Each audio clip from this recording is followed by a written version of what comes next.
I'm Joe Palca. I'm usually a reporter for National Public Radio, but I'm here now acting as moderator for this panel. I'll introduce the panelists. I'll give you a few opening remarks, and then we'll be off. Well, first the panel. To my far left is Rita Colwell. She was, when I first met her, I guess, the head of the National Science Foundation. Now she's a distinguished professor at the University of Maryland and Johns Hopkins School of Public Health. Is that right? That's true. So, you know, there is life after federal service. That's right. Next to her is someone who has yet to discover that. Betsy Nabel, Elizabeth Nabel, is the director of the National Heart, Lung, and Blood Institute. And next to her and next to me is Tony Fauci, the permanent director of the National Institute of Allergy and Infectious Diseases. When he retires, they're closing the institute down, I think, if he retires. So we're talking about the stimulus package. I mean, golly, isn't it great? The NIH wound up with $10 billion extra. Look what I found. And the NSF wound up with a lot of money. And the question is, what do you do with that? And I'll just say from my own experience, writing about this stuff for 23 years, more money can cause problems as well as solve problems. Back in 1991 or 2, there was a serious dip in the number of grants NIH was able to offer to first-time grant seekers. And I wrote an article for Science Magazine called Young Investigators at Risk. And, oh, my gosh, you know, we were going to lose a generation of scientists. And Harold Varmus got very involved and very interested in doing something about the budget. And during the time he was director, he helped to organize a doubling of the NIH budget. And I was having breakfast with him last year, and he was telling me that people are now criticizing him for doubling the budget because they didn't know what to do with all that money, and now there's not enough for all the new people we've brought in. So are we facing that again or not? That's what we'll be talking about. So we'll start in the order that you see in the program, and Rita Colwell will go first. Well, thank you very much, Joe. It's a pleasure to have the opportunity to talk to you about what I consider to be one of the most critical problems that we face as a nation, and that is funding science, engineering, and technology. Now, $10 billion over 2 years for NIH, but it was only, you mentioned some increase for NSF. It was only $3 billion. Mm-hmm. But let me put that in perspective. Back in 2002, we did a study at the National Science Foundation because we really were suffering from insufficient funding for the very, very good proposals. We were able to fund something like 5% of the proposals that came in, and of the very good, the excellent proposals, we were able to fund even a small fraction of those. So we did a study to determine what would be the optimum budget for the National Science Foundation without increasing grants. That is, the proper size of a grant, which would be, at the time, the average grant was something in the order of, I think, about $150,000, $200,000 per year, when the NIH grants at that time were $350,000 per year plus overhead, whereas NSF had to include the overhead. And if we just brought that sum for the individual investigator and also lengthened it so the young investigators weren't constantly writing proposals, because the average grant was about 2 years, and it should be 5 years. And then the number of fellowships we were able to fund was so few that it was something in the order of having maybe 10,000 applications and funding 900. So calculating what the budget should be, we came up with between $17 and $19 billion. At the time, the budget was $6 billion. So adding $3 billion one time and then increasing 5% per year is not meeting the needs of the United States. Why do we have to worry about this? Well, I happen, in my spare time, to serve on the foundations of Singapore, Sweden, Ireland, Japan. Let me tell you about Singapore. They're investing $10 billion a year in the life sciences, and they intend to be the world's leader in the life sciences. They're funding centers at $150 million for 5 years. Sweden is focusing also on centers of excellence And one example, they have funding 150 million kroners per year, which with the U.S. dollar means a whole lot more U.S. dollars in equivalent. A major center focused on diabetes at the Karolinska Institute. In Ireland, a small country, but kind of the technological tiger of Europe, they're funding science at $1 billion a year, and even with the economy collapsing, they are continuing to fund, and they intend to be the leaders in systems biology. Japan has a whole series of interesting programs with a very curious Jap-English titles, but nevertheless, they're investing hundreds of millions of Japanese yen, billions actually, in science, engineering, and technology, mostly science and engineering. They're very proud of the fact that they had 4 Nobel Prize winners, and they intend to have 10 within another decade. So we are in, as Tom Friedman says, a very flat world, and we can no longer consider ourselves to be the leaders permanently. It's a dogfight, and it's going to be increasingly difficult to be the leaders. If you look at patents, it turns out that the leading patent company for U.S. patents is now a race between IBM and Canon, the camera company, and the company now moving into life sciences. I've served on their board as chairman and as their advisor, and they are now moving into medical diagnostics. So I think you have to put into context this investment that's been made in science based on what's happening across the world. And very quickly, I'd like to also bring your attention to an aspect of health that we really must understand, and that is that we can no longer focus just on ourselves, our communities, or even the nation. We have to understand global environment in order to be able to curb, protect disease.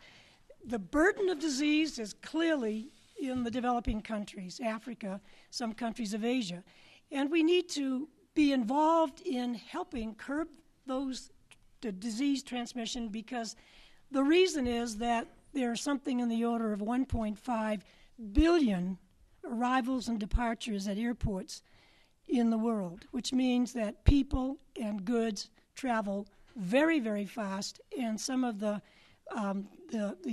travelers turn out to be infectious agents, as we hear about at this meeting and at other meetings on the influenza virus. But what I want to emphasize is that also climate plays a major role. Now, the hantavirus, some of you may remember the outbreak starting in 1990. In fact, we thought it was bioterrorism at the time because young people were the ones that were hit hardest and death rate was the highest. And it turned out to be a climate animal carrier of a virus in the environment transmitted to humans. The story is an interesting one because it turns out that during the El Nino, there was more rain. There were more deer mice. Deer mice populations were intense and thick, numerous, and so the virus spread amongst them. The following years, the El Nino abated. There was less food. The mice then began to forage, moved into the houses, into the barns, and they excrete the virus in the urine. The urine dries, the human comes in, kicks up the dust, inhales it, and then the pulmonary hantavirus illness, and unfortunately with a high rate of death. So the environment plays a major role. Interestingly, another tool that we can consider is the use of satellites. Satellite measuring or sensing can give us an indication when the hantavirus may prevail, because the vegetation can be measured, the chlorophyll, by sensors and satellites. So that's the point I want to make is that increasingly we take tools from molecular biology to the ability to utilize very complicated sensors. Very quickly, one disease is cholera, caused by a bacterium. You all know about the Zimbabwe, something in the order of 100,000 cases and 10,000 to 20,000 deaths due to corruption, due to the fact that money for chlorine to chlorinate the water in a country that was once a leader has ended up in this disaster. The disease is rapidly onset, but the important point is that it is a naturally occurring bacterium in the environment. We can use satellite sensors, sea surface temperature, sea surface height, to be able to predict. We've done a series of studies showing that the environment plays a major role. So it's a matter of transmission of the bacterium to bad sanitation conditions, circulation amongst the population, but the environment is the source. Very simple method of dealing with it is using sari cloth filters. We could reduce just filtering the water in Zimbabwe by 50%. Anyway, my time is up. Not passing notes to each other. Rita, yes, we are. There was a whole series of sound bites. Right. Thank you, Rita. That's great. Sure. Yeah, we will come back to these things, I think, in the panel discussion. And, of course, you're welcome to join in as questions occur to you as well. But let's now hear some opening comments from Betsy Nabel. No, me. Oh, you. Oh, sorry. Okay, yeah, I'd like you. to go next. Tony would like to go next. We're I going deferred alphabetically. right. It's okay. You want to go? Okay, so I'm going to just take about 5 minutes or so to just address three issues that I hope will come up for discussion. How did this happen? How did we happen to get economic stimulus money at the NIH? What are we going to do with it? And what implications does this have for the broader situation that Joe alluded to vis-a-vis the long-term support of biomedical research? So, this is part of a $800 or so billion economic stimulus package, of which $10.4 billion went to the NIH. Why did that happen? It happened for a very simple reason. Welcome to Washington. Arlen Specter, who was one of the great champions of the NIH, decided that he would not vote for the bill unless a certain amount was given to the NIH. So it's part of a stimulus package. So you might ask the question, how does a stimulus package get into biomedical research? And that's the reason why we have by the way, bless everyone for giving us $10.4 billion. I'm going to tell you in a second how we're going to spend that in about 2 or 3 minutes. But what does that mean with regard to the kinds of restrictions and issues that you have to show that you're really stimulating the economy? So for those of you who haven't already asked that question, these are the facts. One grant, we've figured, if you give a grant to one investigator, that will allow for about 6 or 7 jobs. So that is a job creator. Also, for every dollar from a grant that you put into the grant, you'll have about $2.50 to $3 going into the local economy. So there is an economic stimulus issue about it. Let's put that aside for a second. That's a justification. What about the biomedical research?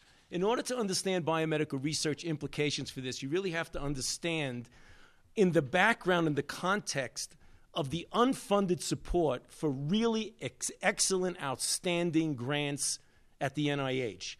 We figured out on a mathematical model that if you fund about 33% of the applications that come in, you will be funding outstanding, excellent, to outstanding, to spectacular grants. If you go up to 40, 50%, you're going to get great grants, but you're not going to get necessarily all good grants.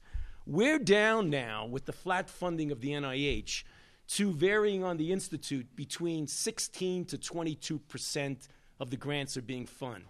Now, they're all great science, but that means that 80% or 90% or sometimes 85% are not getting funded, which is a terrible signal to bright young investigators who want to come into a career. So we have a problem to begin with.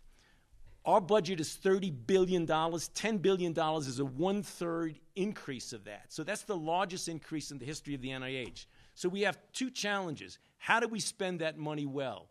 And I can tell you, if you had any institute director up here, we can give you some very good, more than good, outstanding ways that we could spend that. My institute has elected, since we have so many grants that are unfunded, that are really great grants, that we're going to put a substantial proportion of that into grants that would have gotten funded if we had an adequate non-straight line budget.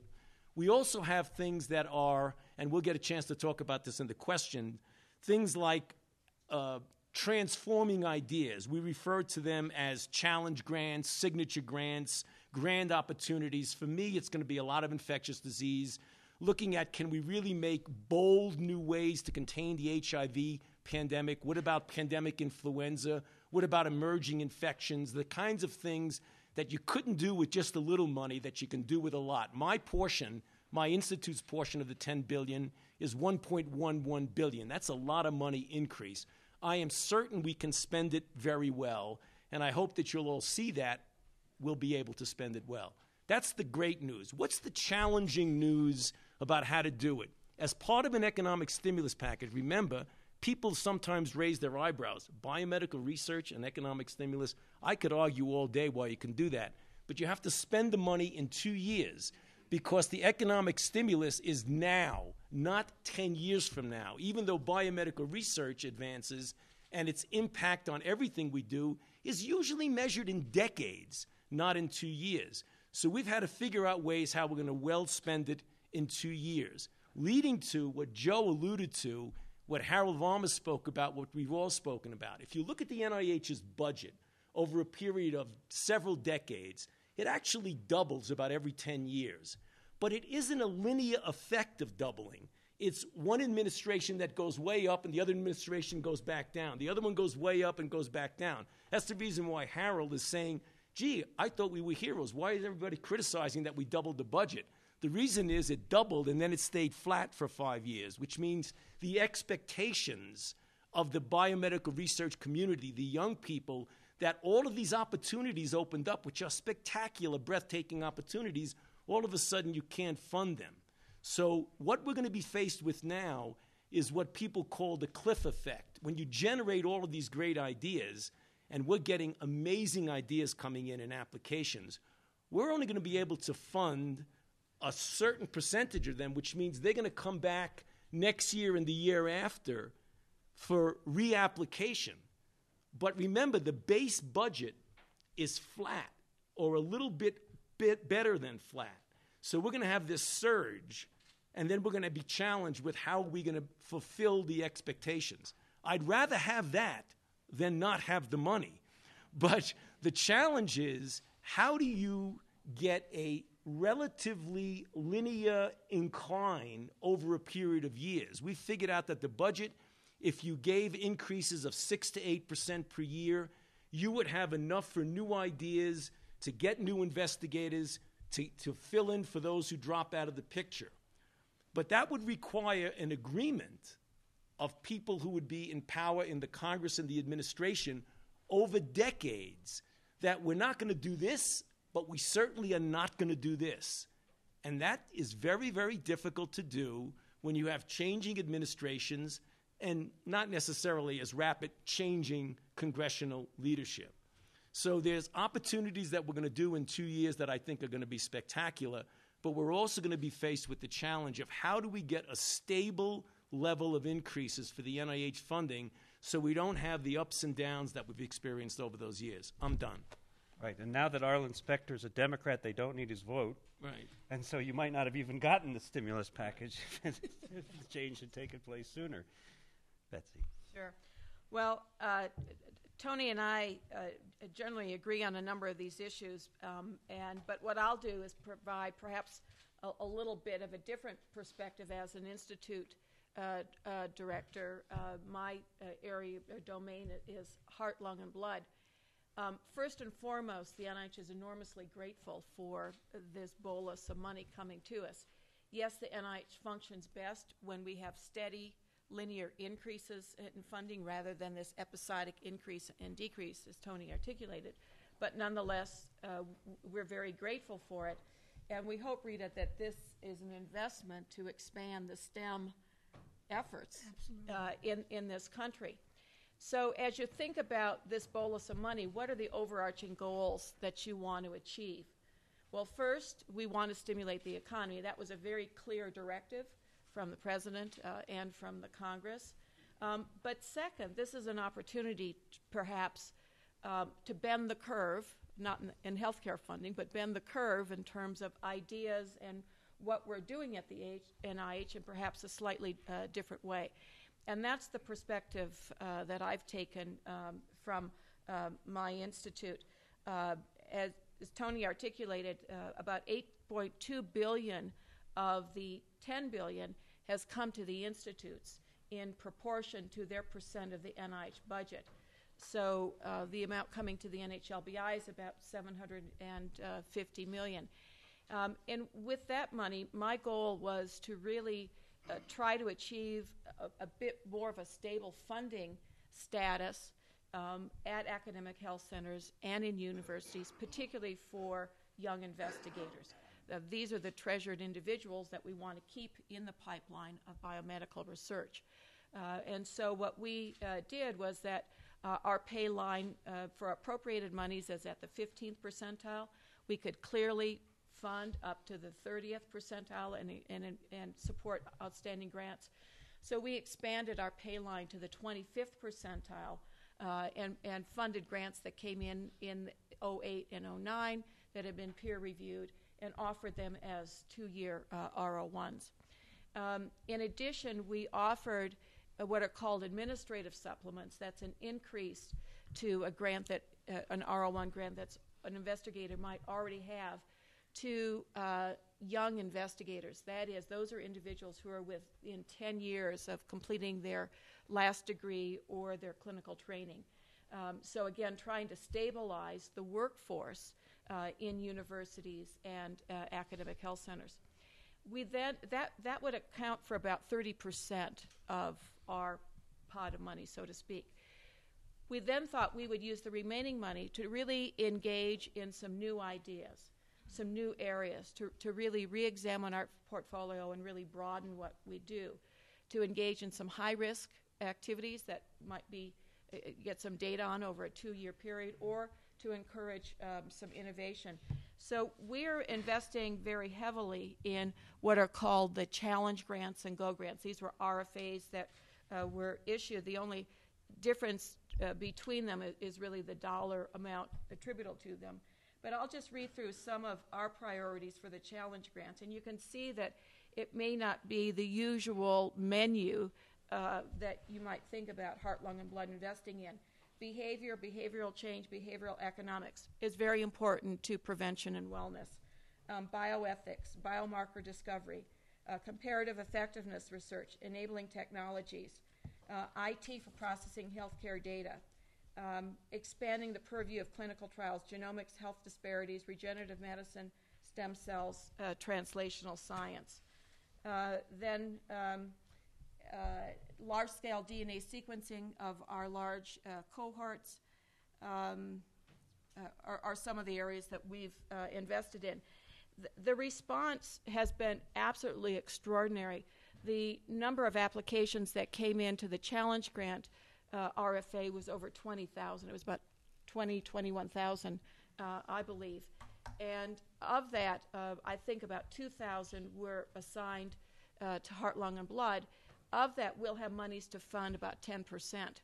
So you can see the observation is the enormous capacity that exists in this country for pretty quick expansion of biomedical research ideas that can be generated. But even with the stimulus dollars, we will be funding a very small percent of applications. And again, worthy applications are probably on the order of at least 30%, 40%. So that's where we're headed. A lot of those funding decisions will be made in September so that we can issue 2-year grants. And then finally, like Tony, we all are very worried about what happens post-ERA. There's a cliff that we're all going to fall off. There's just absolutely no doubt about it. If we're funding 10% of the 20,000 challenge grants that have come in, and the GO grants, I believe, were around 5,000 or so, we'll probably fund about 10% of those. That's leaving over 20,000 grants where there were really very outstanding applications that were unfunded. Those are going to come back to us as R01 applications. They're going to come back to us for funding in 2011 and 2012. And what's going to happen is that our success rates are going to drop from a current level of about 10%, probably down to 15% down to about 10% or even lower, and I think you're projecting potentially even lower. What it says is the capacity for funding and supporting biomedical research in this country is extraordinary, and we are not meeting that capacity. We are underserving our biomedical research community, and as you can imagine, it's an extraordinarily frustrating situation for us to be in as institute directors when we see the enormous potential. So you can tell we're being a bit of an advocate here, encouraging you to be advocates as well, because the enterprise in this country is extraordinary, and there's much more that we can be doing. So I'll stop there. Great. Well, that sort of sets the stage for you, and I'll take the liberty of asking a couple questions to start with, and then maybe I'll throw it open if any of you have questions. But I want to start by asking Rita, this money that these various countries are pumping into biomedical research enterprises, is the expectation that this will lead to economic health and wealth generation, or is it for national pride that the Japanese want to have more Nobel Prize winners, and so they're going to pump money into research, whether it turns out to be economically valuable or not?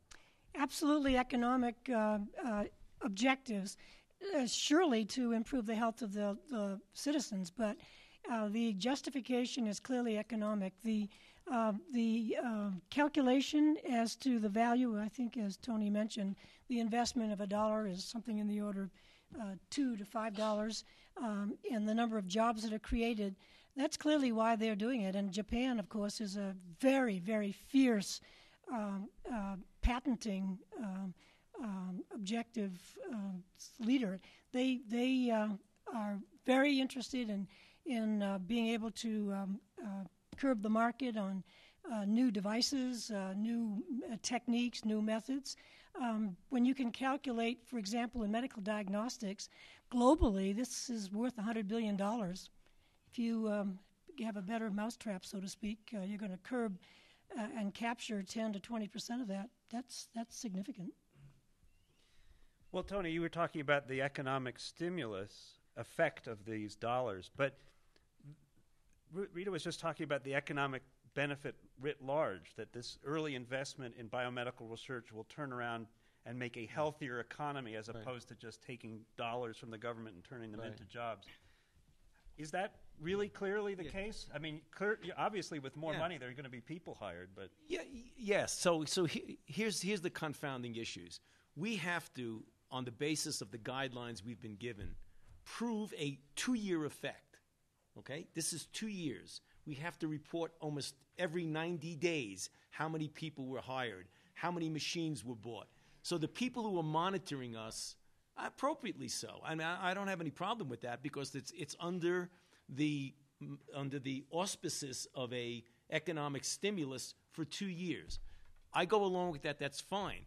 But what isn't appreciated, which I think you're alluding to, Joe, is that the economic impact of an investment in biomedical research is measured in decades. Because if you have biomedical research advances which impact on the health of the nation, ultimately that will save money. So there's the economic impact of how many fellows you hire and how many cytofluorometric analysis machines you buy. And then there's the economic impact 10, 15, 20 years from now, the health of the nation, a variety of other things. So we have to look at it both ways, what we report in the 2-year and what we know as biomedical researchers in the long run.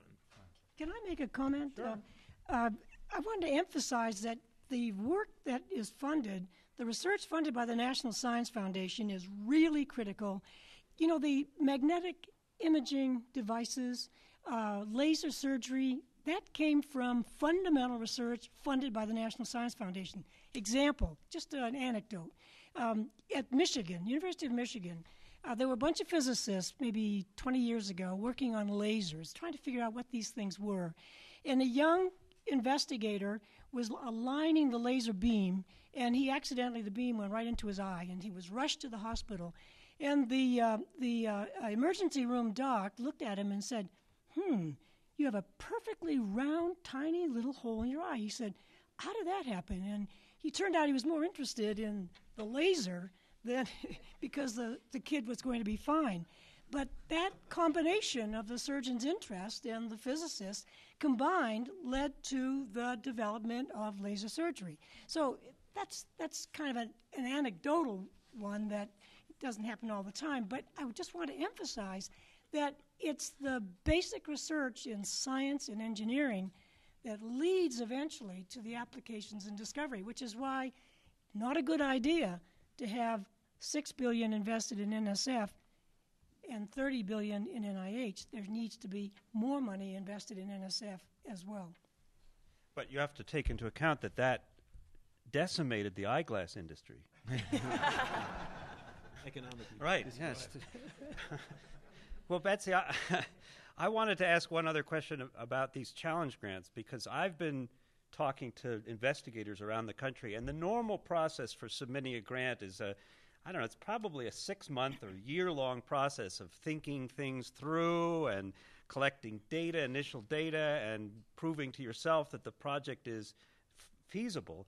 And in this case, the whole process has been telescoped, where people did nothing but write challenge grants 24/7 for several weeks, throwing in everything they could think of. I mean, this is what they're telling me.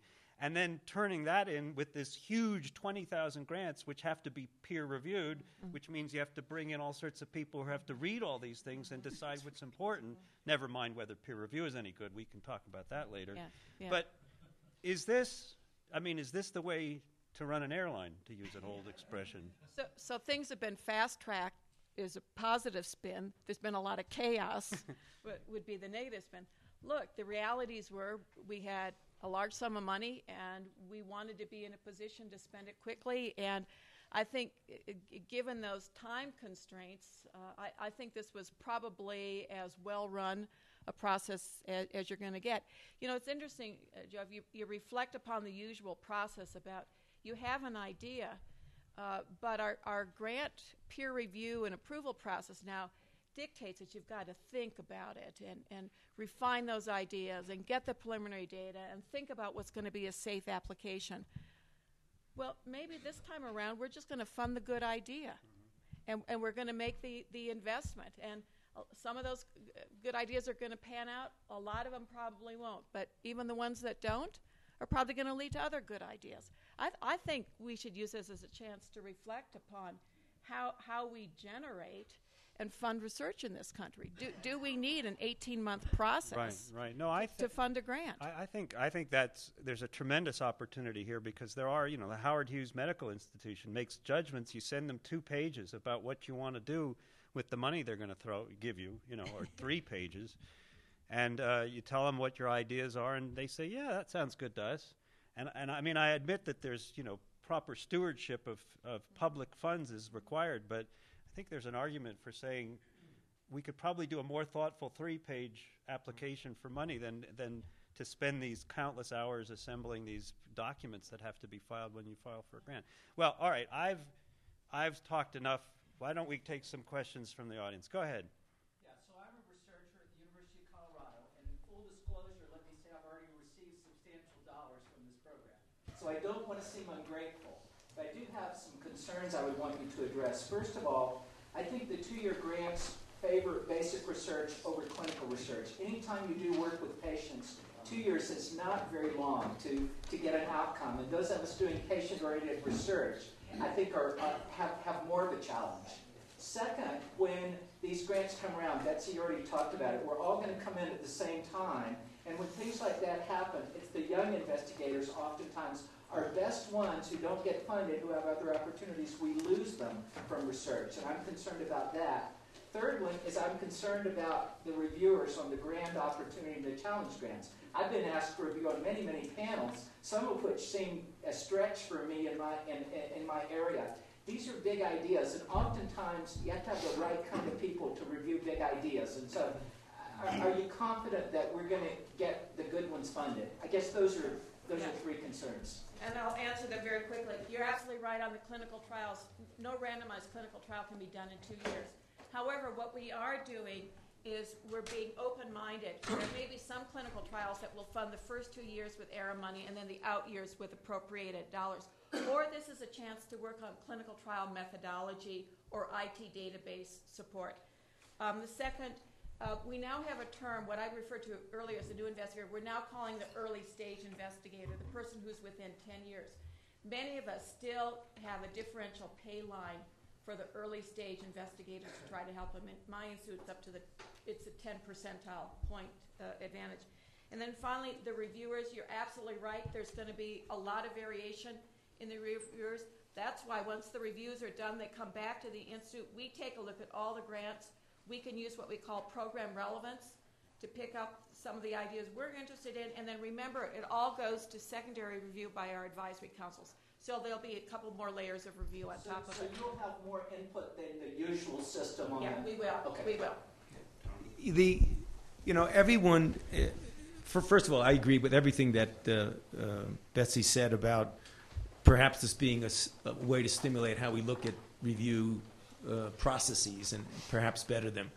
The concern is that when you talk about the challenges that we have, that there may be this implicit little suggestion that we're not overwhelmingly grateful for $10.4 billion.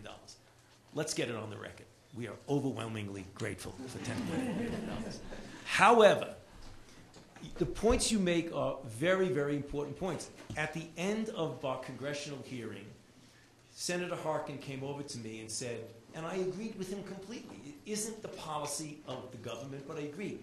If we had more flexibility to stretch this out over 4 years, it would relieve a lot of the challenging tension that we have. Welcome to Washington. We only have 2 years. But if we had 4, it would be different. Not only would it give us more time to review the way you're talking about, but it would also stagger out the recycling of the grants. But it is what it is, so we're going to work as hard as we can to make it work. Can I add that the issues you raise have been with us a long time. 10 years ago, we were very concerned about young investigators, and that's why the National Science Foundation established the career grants, the Presidential Young Investigator Awards, and specifically what we call the sugar grants, the small grants for innovative research where you could fund an idea for a short period of time. And we also were very concerned that 2 years, even for research grants, I mean, gosh, you get a grant and in 6 months you're getting the equipment ordered and so forth, and by the end of the year you hope you have some data and you're writing your renewal. I mean, you really need 4 to 5 years. So these points, I think, are very important, but they're not new. Wow. Hal, how about, yes, you, that'd be fine. Really a question about politics, because at the end of the day, this all boils down to politics. And I guess there are 3 concerns which would be interesting to hear.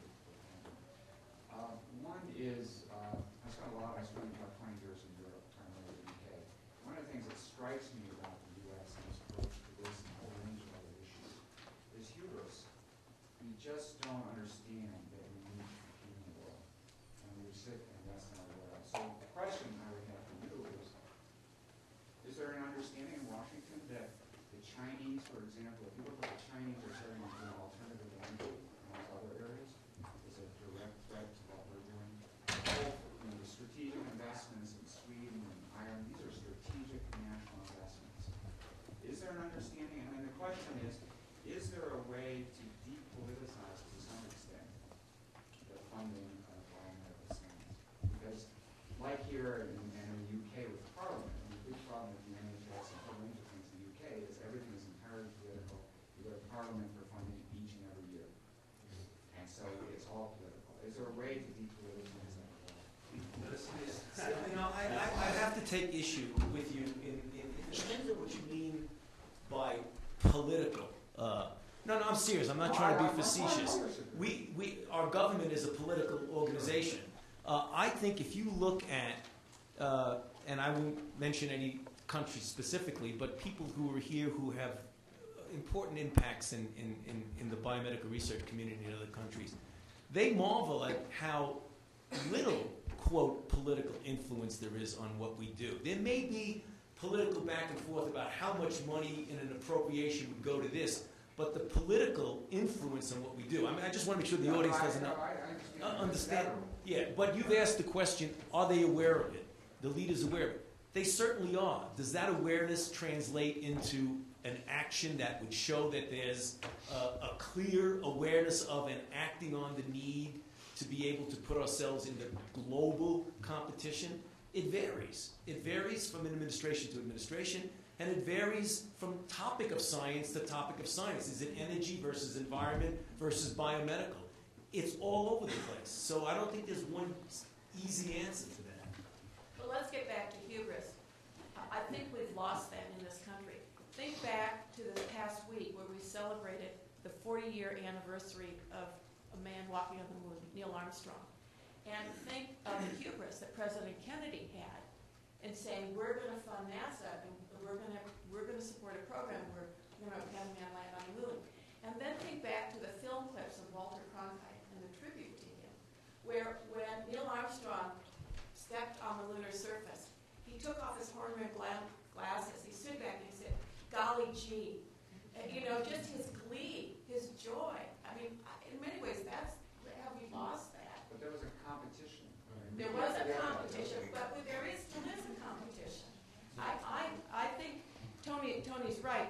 The administration clearly is interested, but we've got to boost the hubris factor. The president, it's very clear, is low on hubris and realization that we really are part of a global community. Anybody that listens to anything that the president says, I think, can realize that he is very, very well aware that we are a player in the global situation. We are not the global situation. And I think that gets translated right down to the scientific level.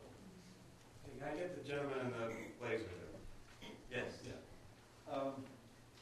Does NIH have a long-term, like a 10-year plan, I mean, call it a strategic plan, or a business plan, of what if let's say this recent money, which is considerable investment, would deliver in 10 years as a roadmap, as a guideline for the country to say, here's what we'll get out of this, and also address the issue we're all over the place. It seems to me that there's some ideas on the table about where we should be, areas where we should be, and actually some interesting areas of collaboration across the field. But do you have that?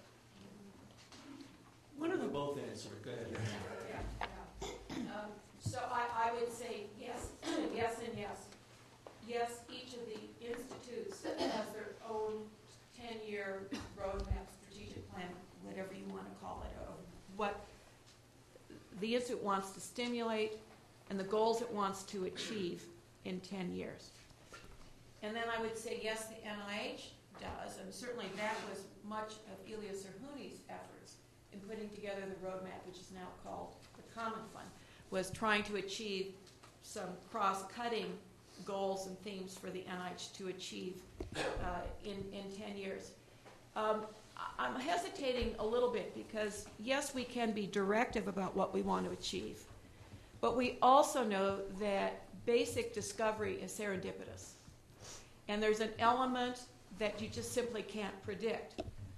What you do have to have is an eye, a careful eye.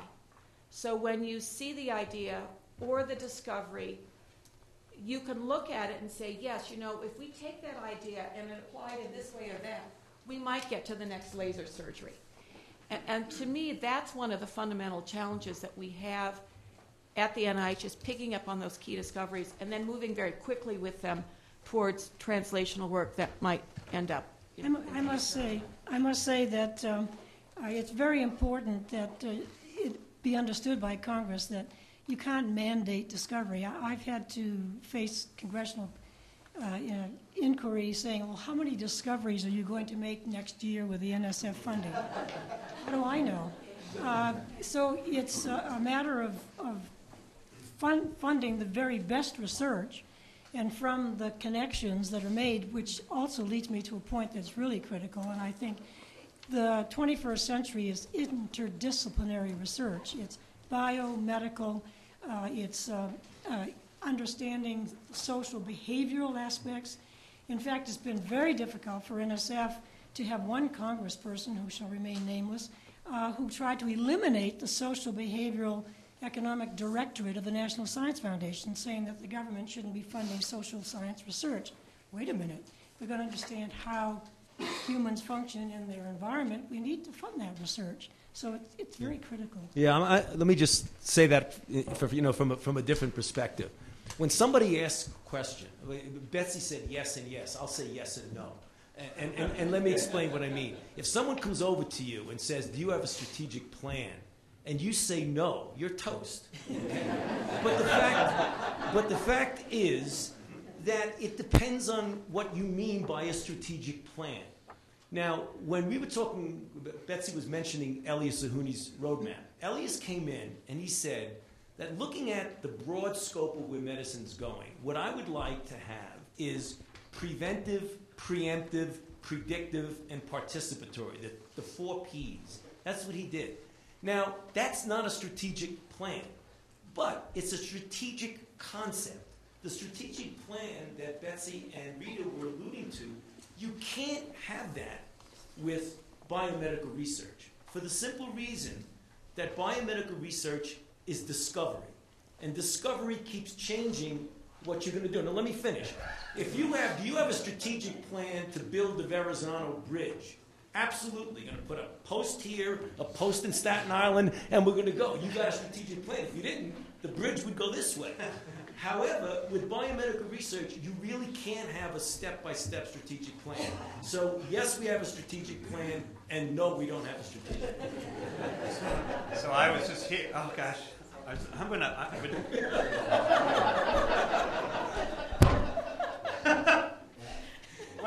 think it was attributed to Dwight Eisenhower, who said, plans are useless, planning is essential.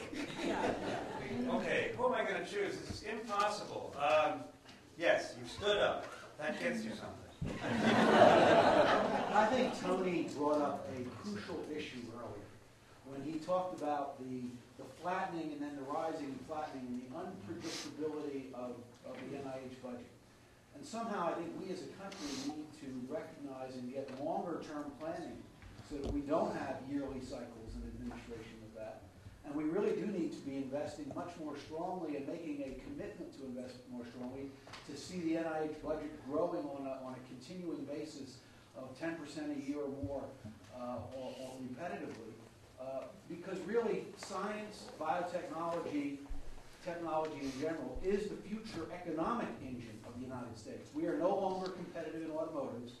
We're no longer competitive in textiles, in agriculture. The only thing that we really have going for us is our ability to compete in biotechnology, biopharmaceuticals, medical device development, and that the engine for that is the NIH. Well, and Rita's already pointed out that the rest of the world is trying to catch up to us on that. I'm certain that no one at this table agrees with you. But how do we convince completely out of the blue? How do we convince Congress of that? That it's for the economic future of the United States that we must invest in. Do any of us look like politicians to you? Oh, maybe. How about Mary? Mary, go ahead. Yeah, everybody looks like a voter. Yeah. And I think there is a way to influence Congress. The reason we don't have this is because we haven't insisted to our elected representatives that we must have continuing robust support for science in all the science agencies. There's no reason that there has to be a cliff. We can demand that it's a priority. And the Congress does not hear from people, generally speaking, from their constituents, because some of the work that we've done and others, because constituents don't actually realize that we haven't made science a number one priority. But wouldn't any federal agency, the Department of Defense, the Department of Agriculture, wouldn't they like the Department of Commerce, wouldn't they like to have a longer-term budget so that they could have a stable funding platform to know how to plan for the out years? Well, it isn't rob Peter to pay Paul. There's enough money in this country to invest more in science. We spend more on high school than we do on. But we're not talking. But this is. I think it's great to. I think that what's missing in Washington is for anybody to think differently. Right. But you're not talking. We're not talking about money. You're not even saying money. Tony is saying, "I'd be happy with a stable budget if I knew what it was. Right. I could plan around it." But, yeah, he is. But Joe, the difference between no, I'm not disagreeing with your concern about that, but the difference between the Department of Defense and another department and the stability of funding for the NIH is that when you have a biomedical research community, you have people who you will take years to train to get into the system to be the people who train people. So if you lose a generation of investigators, you not only have the up and down financial effect, you have the up and down effect of who your core people are. In the Department of Defense, if you decide to cut the F-22, you're not going to have any F-22s. That's not going to, I think, have a major impact on how the military continues their capabilities. If you decide you want to cut out a big program and you lose a generation of investigators, then you've got a real problem. And that's the reason for the exquisite need for that stability that we're talking about. And in the back, go ahead. Yeah. To build on what, I just like to build on what Mary said, and I think it does go back to the constituents of these elected officials. But even further than that, it depends upon us to create a desire for our children to start with math and science education. And I think until there's an appreciation at that level, that this is a great thing to do, to engage these curious young minds that are your future scientists and investigators and researchers, then I don't know that we're going to get that investment. Actually, that's an incredibly important point. We have what I, at the National Science Foundation, have called the Valley of Death between grades 8 and ages 8 and 10, when kids are very, very inquisitive, and we just seem to drive it out of them so that they don't become interested in math and science.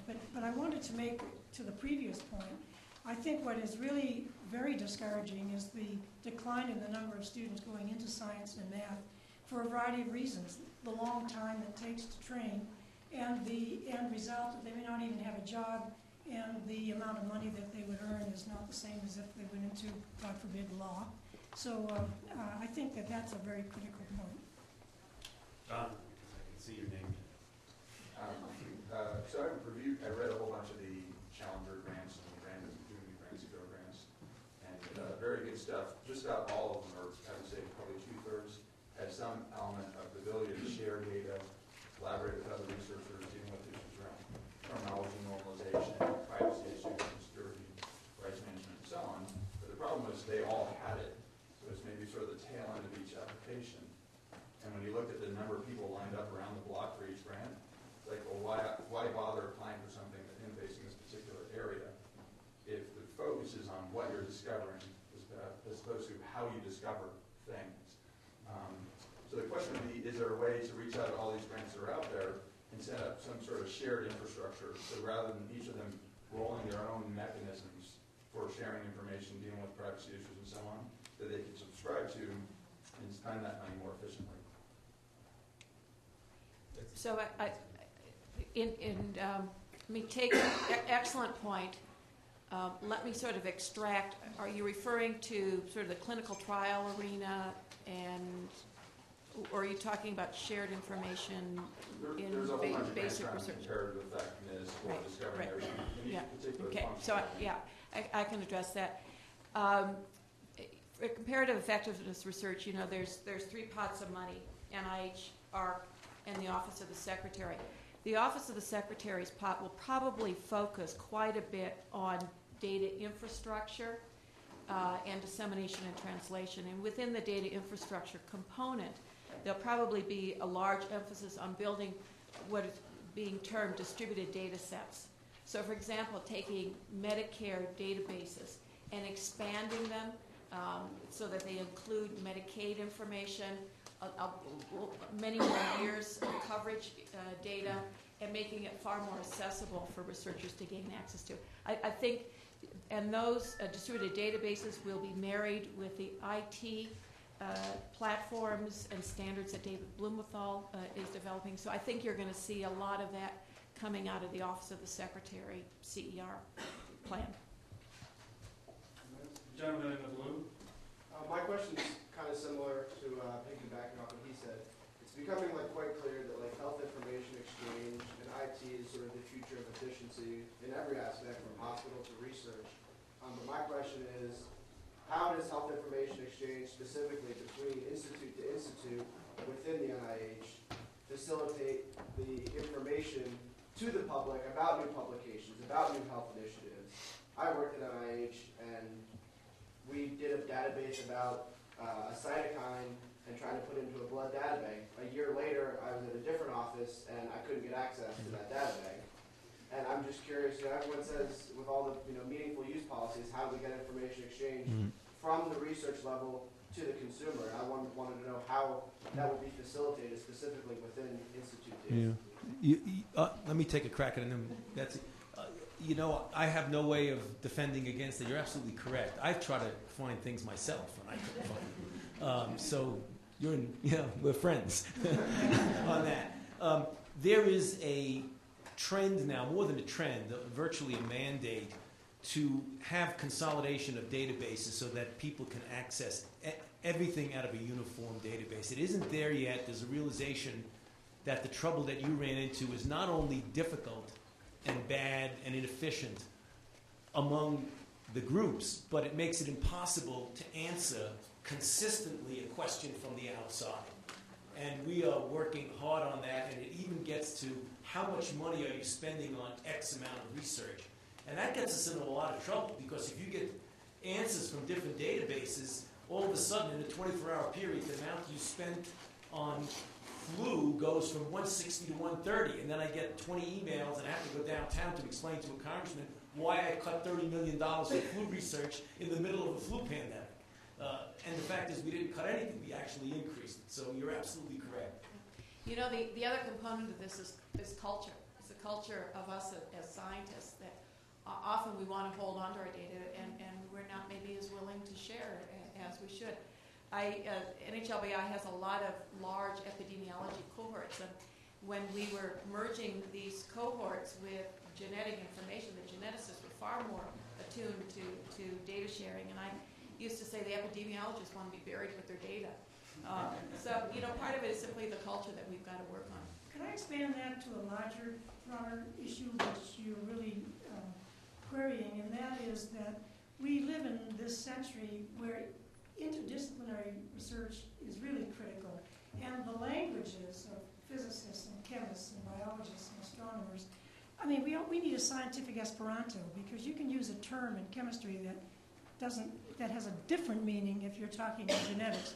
And we have focused so much on reductionist science and so little on the integration of the sciences and the perspectives that you can get from working with different people in different disciplines, that you can get a far greater outcome, a far more productive, a more synergistic set of findings when you do have this ability to integrate the research. One of the reasons I went back to the Institute for Advanced Computer Studies at the University of Maryland and not back to the Department of Microbiology was because they were looking at how you integrate the sciences and you can bring all the data together to have new findings and new creative options. But that kind of research doesn't get much funding.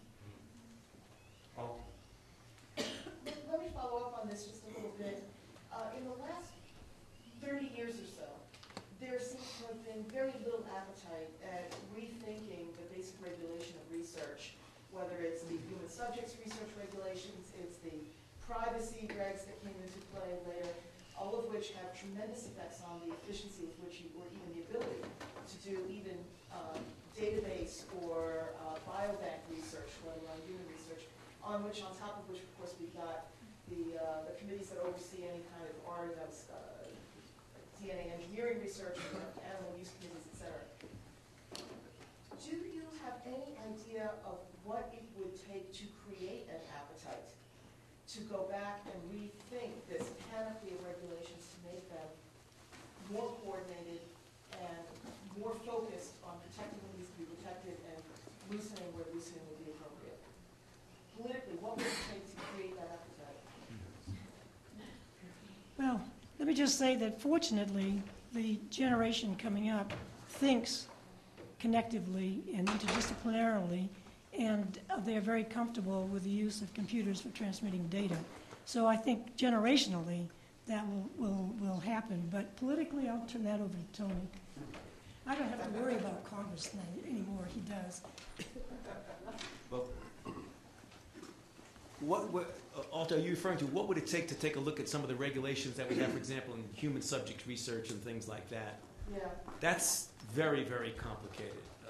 I mean, I don't want to waffle on it, but it is, we say, what would it take, like a tsunami would it take? Because, first of all, there are so many outside committees that, well, you've been on so many of them that differ in that. So when you say, what would it take to sort of everybody get together and make something that's uniform and that works, that is reasonable and based on sound ethical principles, for example, in the situation that you're in?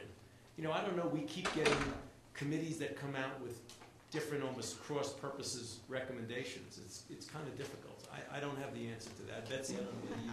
I don't either, but I wonder, Alta, if there's an avenue in the current healthcare reform discussion to use concern around patient care, access of patients to information, patient safety. If that can be an entree to changing the appetite, we all know that we're going to have to be our own best advocate in the healthcare system in the future. How can we be our own best advocate? Only if we have access to information, only if we understand the system, and only if we understand the regulations surrounding the system. And if the regulations are confusing and duplicative and don't make sense, well, maybe the regulatory reform follows and is part and parcel of healthcare reform. It's just, I don't know, it's an idea. Don't you think that with Mr. Wicker in the Senate, you have an opportunity with somebody who's so interested in the protection of human subjects? Sorry, it's a huge joke. Don't pay attention. Don't confuse us. Yeah, sure. So those of us in industry who do biomedical research do believe there are proven tools for measuring productivity and accountability in innovation. And I wonder, in the interest of economic stimulus, if there's an objective you have for this $10 billion in incremental funding to ensure better industry academia cooperation, where the multiplier effect for the economic stimulus may be greater. Yeah, that's a great point.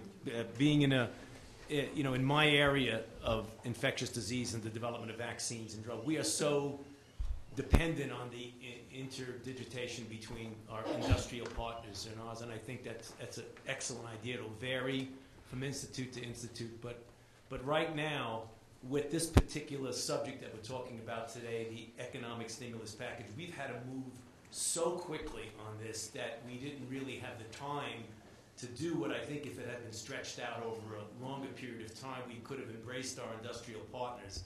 But you're absolutely correct. The multiplier effect of the collaborations that we have with industry are extraordinary. I couldn't agree more. I believe the National Science Foundation also is beginning to fund studies of innovation, enhancing innovation, and the interaction, transfer of technology from discovery to application. So I think that you'll see more of that. Yeah, go ahead. Recognizing the collaborations that already exist with industry, how do you think the relationship in the NIH and industry needs to evolve to make better use or optimal use of the stimulus fund? So have public-private partnerships, have they been effective at this point in time? They certainly have in areas that I have been involved with, not I me personally, but my institute. I'm sure Betsy has equal examples. For example, the public-private partnerships in developing drugs for tuberculosis, in which there was very little interest in industry alone doing it, or the NIH being capable of doing it without the expertise of industry. No one was interested in doing that because it's a disease that we perceive as somebody else's problem, and we have a major issue with multiple and extensively drug-resistant TB. The same holds true with the development of malaria vaccines and drugs for malaria. So I think it's extremely important. I don't think we're going to get to the goals that we need to get, particularly in issues of global health, without public-private partnerships. I think it would be impossible. And of course, 5% of the budgets of the agencies goes to small business innovation research. So that's another way that it gets seeded. So as the budget goes up, it just automatically increases the amount of money available. I think there are two areas, though, that we could be doing a better job. I think the ERA stimulus dollars has given us the opportunity to re-examine the small business program, and there are some terms in that are actually barriers to fostering improved relations between, or fostering opportunities between industry and the NIH. But I think we could do a better job in the early translation of basic discovery into phase 1 clinical trials. I think that the NIH could think a little more creatively along the lines of serving as a VC, so to speak, in cooperating and forming alliances with companies to jointly fund technology development. And then I think we could probably do a better job at the other end of translation on comparative effectiveness. This is completely unexplored, so I'm just throwing out ideas here. But there's no doubt we're going to be much more into the business of comparing medicine A to medicine B, or comparing medicine A to procedure B. And we all are going to have different reasons for wanting to do those comparisons. But I think ultimately we're going to have to find a platform by which public and private money can come together to creatively do those studies and come up with solutions. Well, just to add to this, I was on the same topic really. There's probably at the moment more private capital waiting in venture form, equity, small business firms waiting to be put into biomedical research. Whether it's Silicon Valley, Chicago, New York, Boston, everybody's waiting for the next step in the government's helping. And I think when you're talking about these respective governments putting a lot into research, I think what America has that's most unusual, and this is probably the most optimistic thing about America, is we have the enormous ability for private industry and venture capital to gang up on an issue and drive it very quickly. There's nothing like the profit motive to move something to market quicker. Point one. Point two is in Chicago, where we're from, the University of Chicago just opened 2 in the last 2 years, gigantic lab buildings. Northwestern University has tripled the amount of research labs in biomedicine, nanotechnology, biochemistry in the last 5-6 years. I'm sure every major university is getting new scientific research because of what has happened both at the university level, and there's a tremendous amount of private philanthropy going into medical research. So again, what Europe and Asia does not have is the amount of wonderful private philanthropy going into medical research, be it views or everything else. The last thing, because we're from Chicago, we can tell you that this president really understands medical research. Valerie Jarrett used to head the University of Chicago Biomedical Hospital and Research Center. Obviously, she's the one side. As you know, Michelle, on the other hand, worked for the University of Chicago. So he understands medicine. His key advisors, and Raman and his brother Ezekiel, obviously work for you. So when you look at the top tier of this current administration, they're very interested. First, they got to get past this healthcare plan. Second, they'll deal with this. But we're very assured it's going to be a very different administration moving forward in science. So that's the optimistic side. Those are terrific points, and I know that the agencies are waiting with bated breath to see what happens 2 years hence. Well, I'm used to working in an environment where when the time comes to end, they just turn off your microphone. So busting a post, as it's called, is anathema to me. So we have to end here. I'd like to thank the panelists and thank you all.